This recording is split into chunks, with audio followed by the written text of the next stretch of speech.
நான் பிடிச்ச முயலுக்கு 3 கால்னு சொல்றாங்கன்னு வச்சுக்கோங்களேன். இல்லை 4 தான், இல்லை 4 தான் அப்படின்னு பேசுற வரைக்கும் அந்த சண்டை ஓயுமா?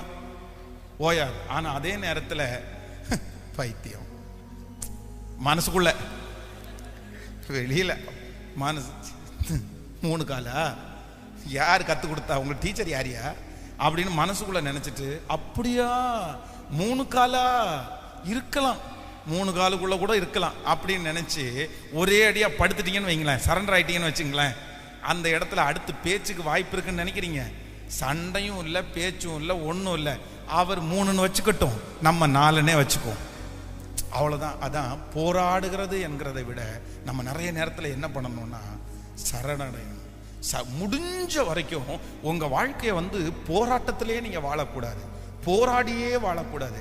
எப்படி வாழ்றதுக்கு ஆண்டவர் கற்றுக் கொடுத்துருக்கிறார் அப்படின்னு சொன்னால், லெகுவாய் வாழ கற்றுக் கொடுத்துருக்கிறார். லெகுவாய் வாழ்றதும் போராட்டத்தோட வாழ்றதும் யார் கையில் தான் இருக்குது? சத்தமாக சொல்லுங்க.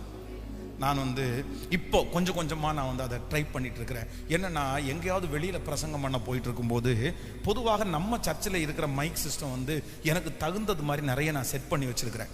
அப்படின்னா கொஞ்சம் தம்பிங்க செட் பண்ணியிருக்காங்க, ரொம்ப ஈஸியாகவும் இருக்கும். அப்படின்னா கொஞ்சம் ரொம்ப நேரம் நான் பேசுறதுனால கொஞ்சம் அந்த அந்த அந்த அந்த கரெக்டாக அந்த டோன் இருந்துச்சுன்னா நல்லாயிருக்கும். அது மாதிரி இந்த கீபோர்டிஸ்ட்டும் அப்படிதான், கீபோர்டு வசிக்கிறவங்க கூட அவங்க ஒரு டோனை கரெக்டாக வச்சாங்கன்னா நல்லாயிருக்கும். ஆனால் வெளியில் போகும்போது இது நமக்கு கிடைக்காது.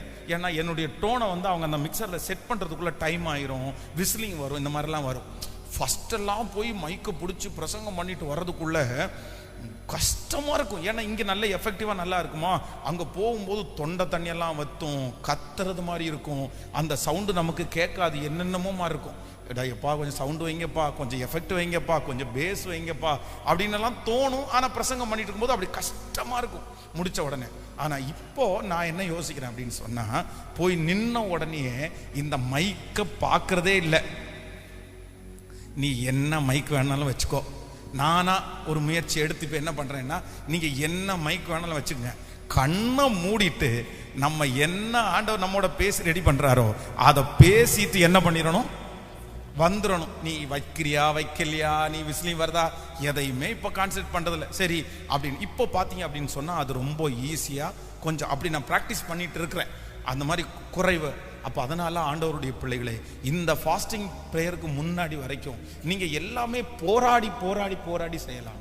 ஆனால் இன்னைக்கு நீங்கள் ஏசப்பாட்ட கேளுங்க, ஆண்டவரை நான் போராடி செய்ய விரும்பலை, நான் எப்படி செய்ய விரும்புகிறேன் அப்படின்னு சொன்னால், அப்படியே சாஃப்டாக, அப்படியே போராடாமல், அப்படியே பலத்தோட அப்படி செய்யறதுக்குள்ள கிருபையை கர்த்தர் எனக்கு தருவீராக. ஹல்லேலூயா.